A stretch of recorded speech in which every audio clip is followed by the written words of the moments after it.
Welcome to the Grateful American series, an interactive multimedia program designed to restore enthusiasm in American history for kids and adults too. Creator of this series is David Bruce Smith, an author and publisher here in Washington, D.C. I'm Hope Katz Gibbs, your co-host, founder of Incandescent Public Relations and Incandescent TV. We are here today with the folks who bring to life Patrick Henry's famous "Give Me Liberty or Give Me Death" speech, which he gave here at St. John's Church in Richmond, Virginia on March 23, 1775. Since March 23, 1975, a cast of 9 characters reenact a portion of what was the Second Virginia Convention. So with us here today at St. John's Church is Patrick Henry himself, also known as Charles Wissinger, the casting director and local actor who has played 8 out of the 9 parts and often portrays Patrick Henry.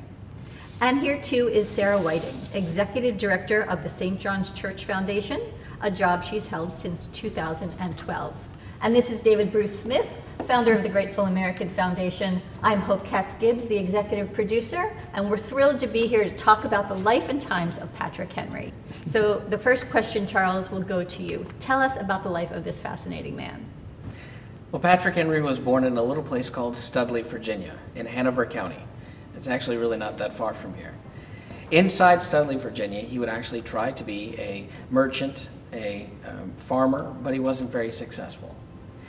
In fact, one of his houses would burn down to the ground. With his house burning down to the ground, he had nowhere to go. He was married to Sarah Shelton at the time. Her family, the Sheltons, owned the Shelton Tavern, which now we call Hanover Tavern. It's directly across the street from Hanover Courthouse. It was there that he moved into the tavern because her parents were able to take them in, as long as he would aid with the guests, and that he did. But if I'm not mistaken, it was his father who helped him get on his feet. Is that correct? And how did he do that?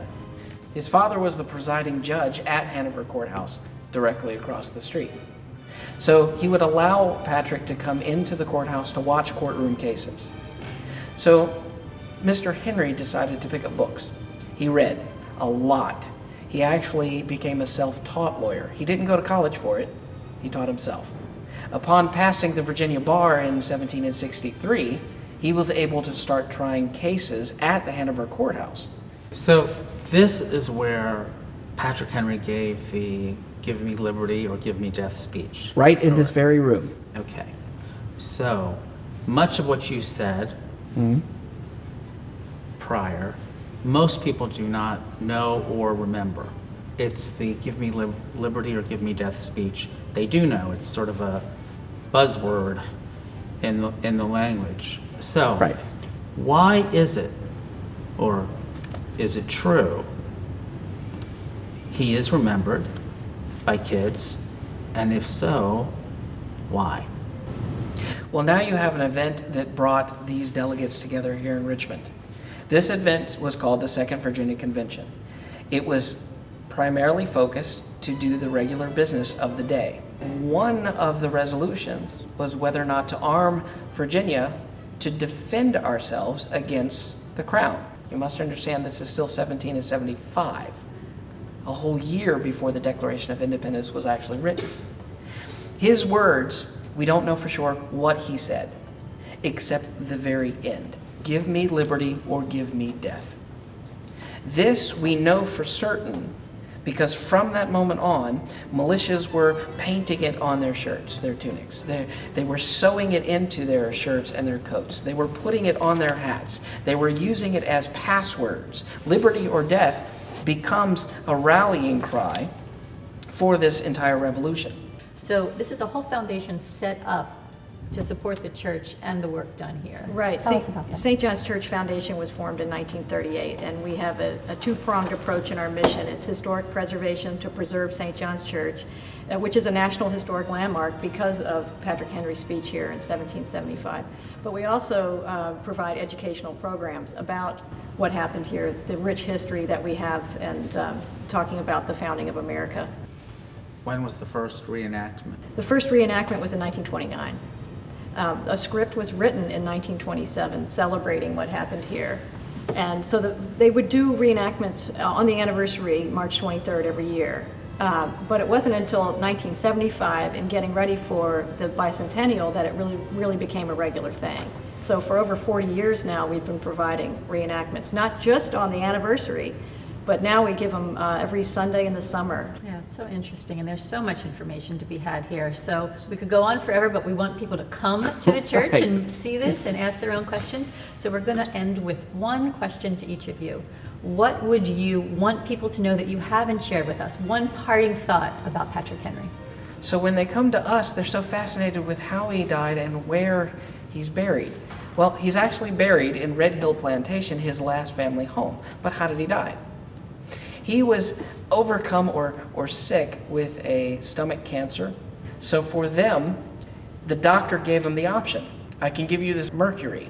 And by giving you mercury, it could help you or it could kill you. But you have to give me permission to administer this particular dose. So Patrick Henry got his affairs in order, and then he agreed to take the mercury. And the mercury, as we all know, kills people.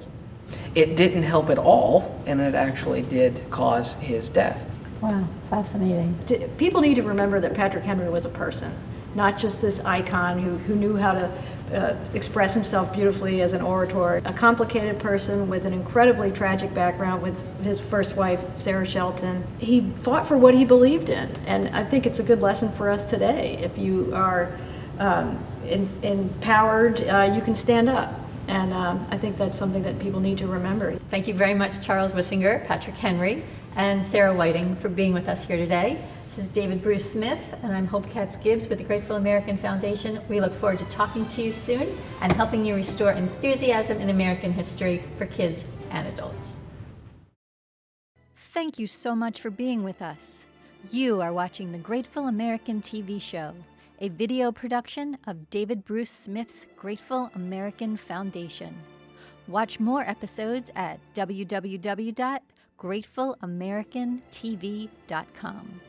And follow our TV show, radio show, monthly newsletter, and upcoming books at our website, www.gratefulamericantfoundation.com.